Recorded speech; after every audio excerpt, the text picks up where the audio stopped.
చీకటి ఎంత గొప్పగా ఉన్నా మన ప్రభు యొక్క ప్రేమ అంతకంటే గొప్పది. కలవరిపై ఆ శిలువలో ఈ లోకపు ప్రజలు అంతముని చూశారు. కానీ మన ప్రభువు ఒక నూతన శకంకి ప్రారంభాన్ని ఇచ్చారు. ఈ లోకం ప్రభువుకి ముళ్ళనిస్తే ప్రభువు వారికి క్షమాపణ ఇచ్చారు. అందుకే ప్రభువు అంటున్నాడు, తండ్రి వీరేం చేస్తున్నారు వీరు ఎరుగరు కాబట్టి వీరిని క్షమించండి అంటున్నారు. ఇది ప్రేమకి సాదృశ్యం.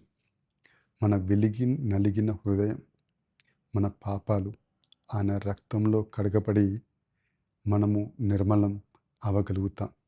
ఎక్కడైతే ప్రభు యొక్క శిలువ ఉందో అక్కడ మనకు నిరాశ నిస్పృహలు ఉండవు. కాబట్టి ఈరోజు మీకున్న ప్రతి కష్టాన్ని, ప్రతి బాధను ఆయన యొక్క పాదపీఠం వద్ద పెట్టండి. ఏ ప్రభు అయితే శిలువలో ప్రాణాన్ని త్యాగం చేశారో ఆ ప్రభు ఈరోజు చేతు చాపి మిమ్మల్ని పిలుస్తూ ఉన్నారు, మిమ్మల్ని ప్రేమిస్తూ ఉన్నారు. మీతో అంటున్నారు, నేను మిమ్మల్ని విడవను, ఎడబాయను అని. కష్టంలో, నష్టంలో ఆయన మీకు తోడుగా, నీడగా ఉంటారు.